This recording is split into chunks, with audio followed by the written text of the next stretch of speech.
హాయర్స్ welcome to our channel. So Allu Arjun గారి Sandhya theatre దగ్గర తొక్కిసలాట జరగడం ఇప్పుడు పెద్ద రగడ క్రియేట్ చేయడం మనం చూస్తున్నాం. అసెంబ్లీలో నిన్న రేవంత్ రెడ్డి గారు అల్లు అర్జున్ గారి పైన అండ్ సినిమా ఇండస్ట్రీ పైన ఒక రేంజ్‌లో ఫైర్ అయిపోయారు. అంటే పర్మిషన్ ఇవ్వకపోయినా కూడా అక్కడికి వెళ్ళాడు. తొక్కిసలాట అందుకే జరిగింది. ఒక ప్రాణం పోయింది అల్లు అర్జున్ గారి వల్ల అని చెప్పేసి కూడా వాళ్ళు ఆరోపించారని చూస్తున్నాం. అలాగే ఇటు అల్లు అర్జున్ గారు కూడా ప్రెస్ మీట్ పెట్టేసి అసలు నాకెవరు కూడా ఇన్ఫర్మేషన్ ఇవ్వలేదని చెప్పేసి ఆయన వర్షన్ అయితే ఆయన చెప్తున్నారు. ఇవి రెండిటి మధ్య ఇలా ఉండగా ఇంకొక వీడియో సోషల్ మీడియాలో వైరల్ అవుతుంది. దాదాపు 9 నిమిషాల పాటు ఉన్న వీడియో. అందులో సంధ్య థియేటర్ దగ్గర ఆ రాత్రి ఏం జరిగింది ఫస్ట్ నుంచి లాస్ట్ దాకా కూడా ఆ వీడియో కంప్లీట్ గా వైరల్ అవుతుంది. అక్కడ కూడా అల్లు అర్జున్ గారు ఫాల్ట్ ఉందని కూడా చెప్తున్నారు. అసలు ఎంటైర్ గా ఈ వ్యవహారాన్ని ఏ విధంగా చూడొచ్చు, మళ్ళీ మరోసారి అల్లు అర్జున్ గారు అరెస్ట్ అయ్యే అవకాశాలు ఏమన్నా కనిపిస్తున్నాయి? ఎందుకంటే మధ్యంతర బెయిల్ ద్వారా మీదనే ఉన్నారు. మరి ఆ మధ్యంతర బెయిల్ ఏమైనా క్యాన్సిల్ అయ్యే అవకాశాలు ఏమైనా కనిపిస్తున్నాయి? ఇటువంటి అన్ని అంశాల మీద డిస్కస్ చేయడానికి ప్రెజెంట్ మనతో పాటు సీనియర్ అడ్వకేట్ రామారావు గారు ఉన్నారు. ఒకసారి వారితో మాట్లాడి తెలుసుకునే ప్రయత్నం అయితే చేద్దాం. నమస్కారం సార్. నమస్తే సార్. చూస్తున్నాం అల్లు అర్జున్ గారి ఇష్యూ పెద్ద ఇష్యూగా మారిపోయింది సార్. నేను అసెంబ్లీలో చర్చకు వచ్చింది. మళ్ళీ అల్లు అర్జున్ గారు ప్రెస్ మీట్ పెట్టారు. మరి ఇక్కడ రేవంత్ రెడ్డి గారేమో పోలీసులు ఎటువంటి పర్మిషన్ ఇవ్వలేదు, అయినా వచ్చారు అని చెప్పేసి ఆయన చెప్పడం చూస్తున్నాం. చనిపోయిన విషయం కూడా అల్లు అర్జున్ గారు చెప్పారు, అప్పటికి కూడా వెళ్ళలేదని చెప్పేసి కూడా ఆయన చెప్పారు సార్. మరి ఇటేమో అల్లు అర్జున్ గారు లేదు, నాకు ఎటువంటి ఇన్ఫర్మేషన్ ఇవ్వలేదు, పోలీసులే నన్ను క్లియర్ చేసి మరి లోపలికి పంపించారు, నా దగ్గరికి ఎవరు వచ్చి ఇలా జరిగిందని కూడా చెప్పలేదు, నాకు తెల్లారి జరిగిందని చెప్పేశారని చెప్పేసి ఆయన వర్షన్ వినిపించారు. సో ఈ వ్యవహారం అంతా చూస్తుంటే మీకేమనిపిస్తుంది సార్? ముందుగా ఇప్పటిదాకా సోషల్ మీడియాలో సర్క్యులేట్ ఒక వీడియో సర్క్యులేట్ అయితే చూసినాం మనం. ఆ వీడియోలో మనకు క్లియర్ గా కనబడుతుంది కనీస సామాజిక బాధ్యత అల్లు అర్జున్ గాని ఆయన కుటుంబ సభ్యులకు గాని. ఇప్పుడు వాళ్ళ మామ వచ్చాడు, ముందుగాల కారు ఆగింది, గేట్ ముందుగాల ఆగింది. నేను ఇంతకు ముందు కూడా చెప్పిన, నేను జాతీయ మానవ హక్కుల కమిషన్ కు ఒక ఫిర్యాదు చేయడం జరిగింది. దానిలో నేనేం చెప్పినంటే, ముందుగా పోలీస్ వాళ్ళు లాఠీ చార్జ్ చేయడం తప్పు, పోలీస్ వాళ్ళ మీద చర్యలు తీసుకోవాలి. అదే విధంగా అల్లు అర్జున్ ఎంబడైతే ఎంతమంది ఉన్నారో వాళ్ళ కుటుంబ సభ్యులు కావచ్చు, అదే విధంగా బౌన్సర్లు కావచ్చు, అదే విధంగా సంధ్యా థియేటర్ యాజమాన్యం కావచ్చు, వీళ్ళందరి మీద కూడా పూర్తి స్థాయిలో చర్యలు తీసుకోవాలనే విషయాన్ని నేను చెప్పడం జరిగింది. ఆ వీడియోలో మనకు కళ్ళకు కనబడుతుంది, it is visible to naked I. ముందుగా ఒక కార్ వచ్చింది, ఆ కార్లో ఏంది, అల్లు అర్జున్ మామట ఆయన ఉన్నాడు. ఆయన లోపలికి వస్తుంటే ఆ కార్కు దారి ఇడిద్దామనే ఇడిచే ప్రక్రియలో గేట్లు తెరిచారు. వెనుక నుండి మొత్తం అందరూ వస్తున్నారు. మొత్తం అల్లు అర్జున్ ఆ కార్లో ఉన్నాడేమో, లేకుంటే వెనుక కార్లో ఉన్నాడు. ఒక కాన్వాయ్ వచ్చిన ఇప్పుడు అల్లు అర్జున్ వాళ్ళ కుటుంబ సభ్యులతో సినిమా చూడనీకి వస్తే, నా సినిమా నేను చూడనీకి వస్తున్నా, కొద్దిగా బందోబస్తు అనేది ఏర్పాటు చేయండి అంటే పోలీసు వాళ్ళు తప్పకుండా ఏర్పాటు చేస్తుండే. అట్లా కాకుండా మొన్నటి దాకా ఒక లెటర్ సర్క్యులేట్ అయ్యి, ఇప్పుడు ప్రభుత్వం తీసుకున్న నిర్ణయాన్ని మేము స్వాగతిస్తున్నాం. అదేవిధంగా ప్రభుత్వం కూడా ఆ కుటుంబానికి ఆర్థిక సాయం అనేది ప్రకటించింది. చాలా మంచి నిర్ణయం. అయితే దీనిలో పోలీస్ వాళ్ళ పాత్ర ఏంది, అత్యుత్సాహం చూపెట్టిన పోలీస్ వాళ్ళ పాత్ర ఏంటి అనేది కూడా పూర్తి శాతం దానిలో ఎంక్వైరీ అనేది చేయాలి. ఒక సెలబ్రిటీ స్టేటస్ ఉన్న వ్యక్తి ఆయన వస్తుండు అనే విషయాన్ని ముందస్తుగా ఇన్ఫార్మ్ చేయాలి. గత 20 సంవత్సరాలు 30 సంవత్సరాలుగా సంధ్యా థియేటర్లు, ఆ క్రాస్ రోడ్ ప్రాంతంలో ఉన్న థియేటర్లలో సినిమా హీరోలు కానీ, సినిమాకి సంబంధించిన నటీనటులు కానీ, లేకుంటే సినిమా చిత్ర బృందం కానీ రావడం అనేది కామన్, చాలాసార్లు వచ్చింది. అయితే ముందస్తుగా ఇప్పుడు మనకు ఒక చిన్న ఈవెంట్ ఉంటుంది, ఇంట్లో బరాత్ అయినా కానీ, ఇంట్లో పెళ్ళి అయితే ఒక బరాత్ తీసేటప్పుడు మనం ఏం చేస్తామంటే ఒక పర్మిషన్ తీసుకుంటాం. దానికి సంధ్యా థియేటర్ యాజమాన్యం చెప్తున్నట్టు మేము ఒక లెటర్ రాస్తే సరిపోదు. దానికి ఏంటంటే దాన్ని ఈవెంట్ పర్మిషన్ అంటారు. ముందుగా బాక్స్ టైప్ స్పీకర్స్ 15 days ముందుగా పోలీస్ వాళ్ళకు ఆన్లైన్లో అప్లికేషన్ పెట్టాలి. బాక్స్ టైప్ స్పీకర్స్ మేము యూజ్ చేస్తాము, దీనిలో ఇంతమంది పార్టిసిపేట్ చేసే అవకాశం ఉంటుంది, ఈ ఈవెంట్ పలానా రోజు మేము పెట్టుకున్నాము కాబట్టి ఈ ఈవెంట్లో ఇంతమంది వచ్చే క్రమంలో లా అండ్ ఆర్డర్ కానీ, ట్రాఫిక్ కానీ కొద్దిగా ఇబ్బంది అయ్యే అవకాశం ఉంటుంది కాబట్టి మీరు బందోబస్తు ప్రొవైడ్ చేయండి. ఇప్పుడు మనం ప్రొసెషన్స్ చేస్తాం. ఇప్పుడు బోనాల పండుగ అవుతుంది, లేకుంటే గణేషుని పండుగ గణేష్ చవితి అవుతుంది, అట్లాంటి ప్రొసెషన్కు అనుమతి తీసుకుంటారు. అదేవిధంగా ఏదైనా ఈవెంట్ చేస్తే ఒక అనుమతి, ముందస్తు అనుమతి అనేది పోలీసుతో తీసుకోవాలి. నిన్న చెప్పిన ఇవాళ దినం పోలీసు వాళ్ళు రావాలి, లేకుంటే మొన్న చెప్పిన ఒక లెటర్ రాస్తే పోలీసు వాళ్ళు బందోబస్తు చేయాలంటే అది కాదు, కరెక్ట్ కాదు. అయినా పోలీసు వాళ్ళు ఏం చేసిందంటే వాళ్లకు రిప్లై అనేది ఇచ్చింది. బందోబస్తు మేము ప్రొవైడ్ చేయడానికి ఇబ్బంది, మాకు వేరే పనులు ఉన్నాయి ఆ దినము, అదేవిధంగా ఇంత క్రౌడ్ని పోలీసు మేము కంట్రోల్ చేయడానికి మా దగ్గర అంత ఫోర్స్ అనేది ఇమీడియట్ మేము ఏర్పాటు చేయలేము, కాబట్టి మీరు ఆ ఈవెంట్ను మానుకోండి అనే విషయాన్ని పోలీసు వాళ్ళు చెప్పినాక కూడా ఇప్పుడు నేను సినిమా చూడడానికి వచ్చిన ఈ కేవలం నిర్లక్ష్యపూరితమైన వైఖరి.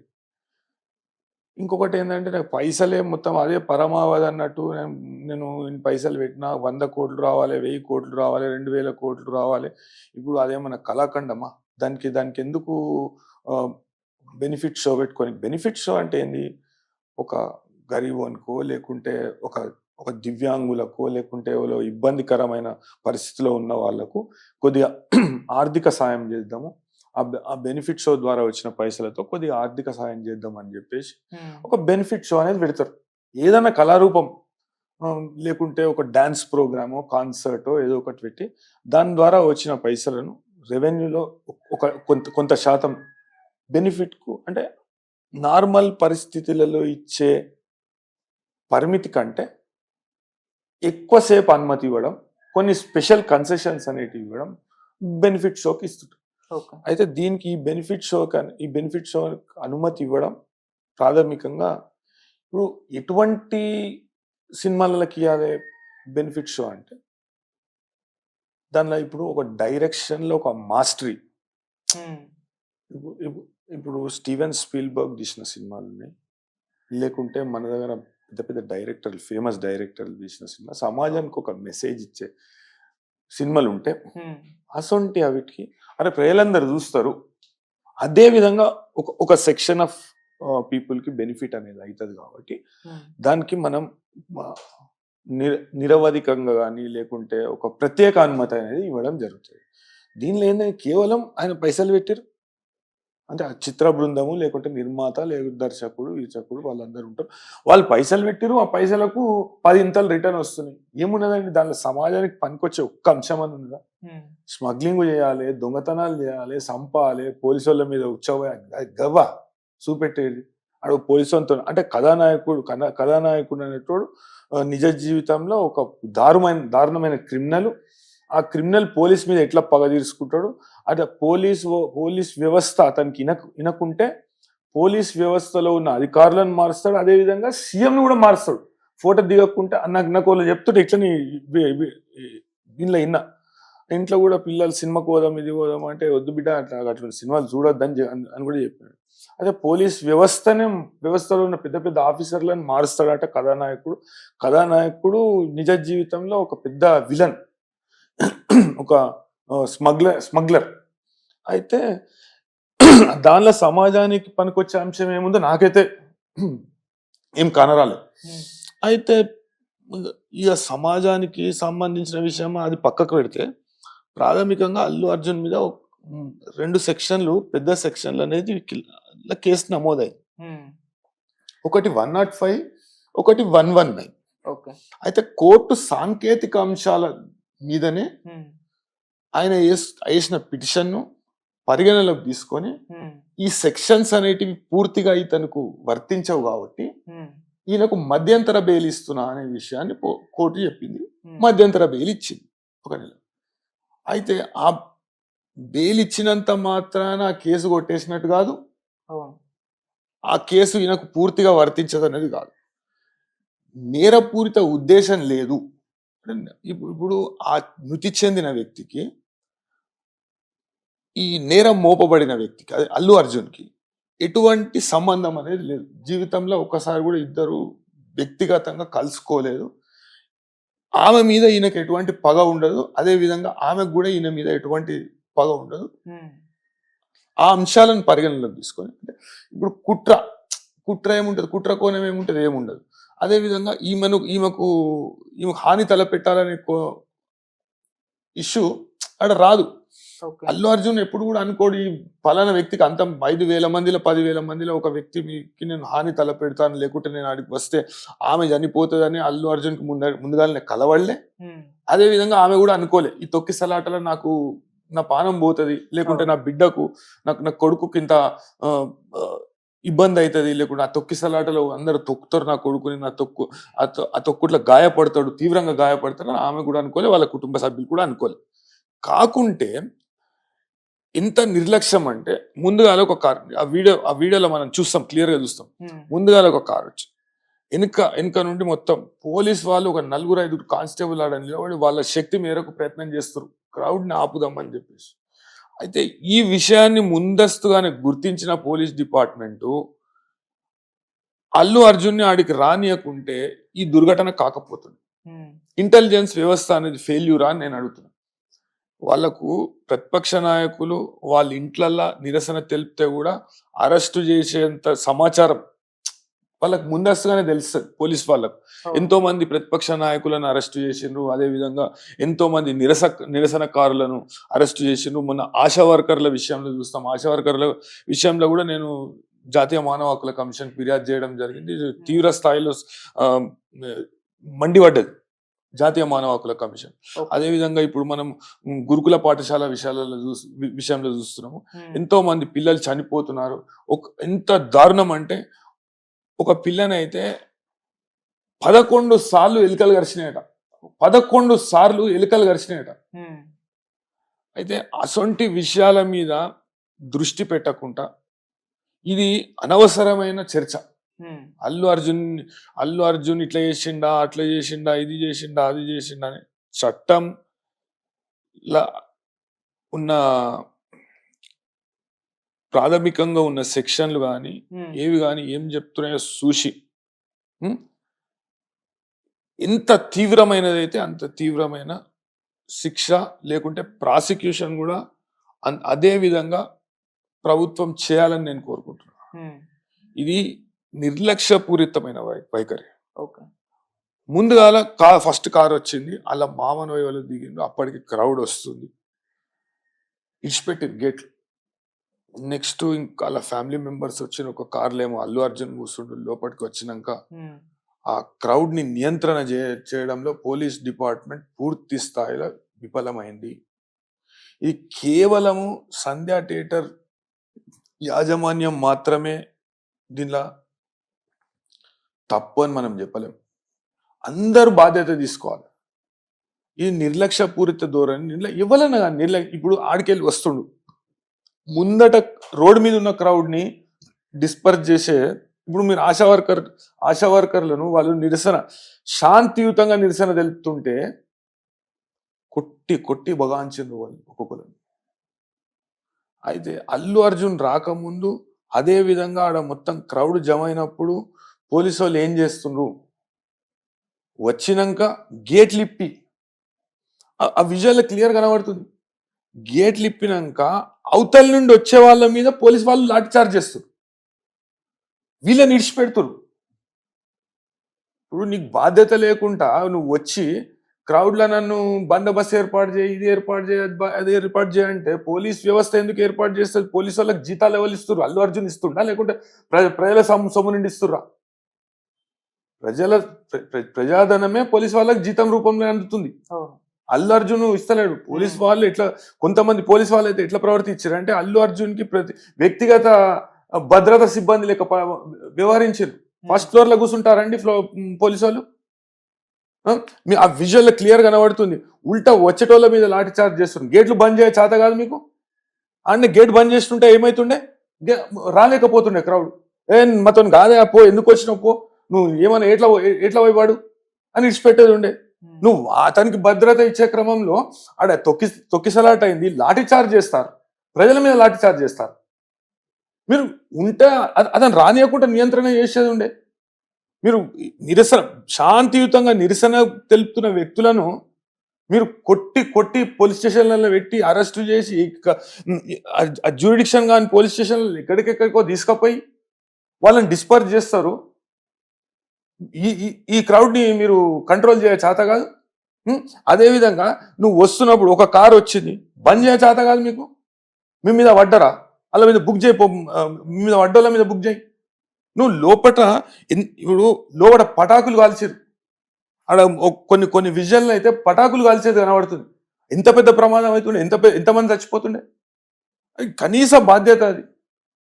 అదే ప్రభుత్వం పనిచేయలేదు, లేకుంటే పోలీస్ పనిచేయలేదు అని కాదు, ఈడ కోఆర్డినేషన్ అనేది లేకుండా ఇప్పుడు ఆడనే అనుమతి లేదు అని చెప్పినప్పుడు పొద్దున్న సాయంత్రం దాకా ఆడ డీజేలు గీజేలు పెద్ద పెద్ద సౌండ్ బాక్సులు ట్రస్సులు గిస్సులు పెట్టి బ్యాండ్లు పెట్టి ఆడ నానా హంగామా చేస్తుంటే పోలీసులకు కాని రాలే, అప్పుడే ఆపేది ఉండే.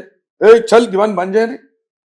అట్లా బంద్ చేయకుండా ఆడ నామమాత్రపు నలుగురు బందోబస్తు పెడితే వాళ్ళు ఎట్లా 4-5 కానిస్టేబుల్ ఎట్లా కంట్రోల్ చేస్తారు? నేను ఒక విజువల్ చూసిన, ఒక ఆయన లావుట్ ఆయన ఒక ఎస్ఐఓ కానిస్టేబుల్ ట్రాఫిక్ డ్రెస్ వేసుకుండు, ఎట్లా పడితే అట్లా విచక్షణ రహితంగా కొడుతుండు. ప్రజలను ఎందుకు కొడతారు?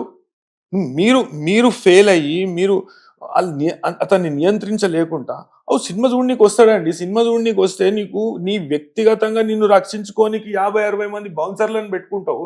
మరి ప్రజలను రక్షించడానికి ప్రజలు తొక్కిసలాటలు చచ్చిపోతే నువ్వు లోపల కూర్చొని సినిమా చూస్తావు. నెగ్లిజెంట్గా సమాధానాలు, దానికి ప్రెస్ మీట్ పెట్టుడు. ఇప్పుడు రాష్ట్ర ప్రభుత్వం ఒక దిక్కు చెప్తుంది, ఇది చాలా అంటే అనుకోకుండా జరిగిన దుర్ఘటన ఇది, దీనిలో కోఆర్డినేషన్ ఇలా బెనిఫిట్ షోలు అనేటివి మేము బంద్ చేస్తాము, ఇక వేరే వాళ్ళకు కూడా బెనిఫిట్ షోలు అనేటివి ఇప్పుడు ఏంటంటే కన్వెన్షన్ హాల్ తీసుకొని పెట్టుకోండి. మీరు అందరూ చిత్ర బృందం అందరు కూర్చొని చూడండి. 1000 రూపాయలు కాకపోతే 2000 పెట్టుకోరి. ఇష్టం ఉన్నోడు పోతాడు, ఇష్టం లేనోడు పోడు. నువ్వు ఇంత రద్దీ ప్రదేశంలో నువ్వు ఇంతమందిని తీసుకొని వచ్చి అసలు ఎటువంటి ముందస్తు అనుమతి తీసుకోకుండా, ముందస్తు ఇన్ఫర్మేషన్ కూడా ఇవ్వకుండా, అంటే నీకు యాజమాన్యంతో నేను మాట్లాడే బాధ్యత లేదా నీకు? అరే ఉన్నదా, ఈవెంట్ పర్మిషన్ ఉన్నదా, ఎంతమంది ఉన్నారో ఆడ సిచ్యువేషన్ అనలైజ్ చేసే అవసరం నీకు కనబడలేదా? ఎట్లా పడితే అట్లా వస్తావా? నేను వస్తున్నా, ఏం తప్పు లేదు, నా సినిమా నేను చూసుకుంటే తప్పేమున్నదంటే, మరి నీ సినిమా నీ ఇంట్లో కూర్చొని చూసుకునేది నీ సినిమా నువ్వు. ఇప్పుడు నీకు తెలుసు క్రౌడ్ జామ్ అవుతుంది. అదేవిధంగా దానిలో వ్యాపార సముదాయాలు ఉన్నాయి, 2 థియేటర్లు ఉన్నాయి ఒకటే కాంప్లెక్స్లో, 1300 కెపాసిటీలా యాజమాన్యం పూర్తి తప్పు. ఫ్యాన్స్ అవండి, ఫ్యాన్స్ ఉంటారు, అది విపరీత ధోరణి రోడ్ల మీద పడి మేము పొట్టుకదేస్తామంటే, లేకుంటే తొక్కిసలాటకు కారణం అవుతామంటే అది ఎవరి బాధ్యత? అది ఫ్యాన్స్ ఉంటే మీ ఇంట్లో చూపెట్టుకోండి ఫ్యాన్స్. ఇప్పుడు ఒక ఆమె మృతి చెందింది, ఒక ఫ్యామిలీకి ఒక రెస్పాన్సిబుల్ లేడు, ఒక మదర్గా కాకుంటే, ఒక భార్యగా కాకుంటే ఆమె చనిపోయింది. పిల్లలు తల్లి లేని పిల్లలు అయినరు, ఓ పిల్లగాడు హాస్పిటల్ ఉన్నాడు. ఎంత దారుణం అది.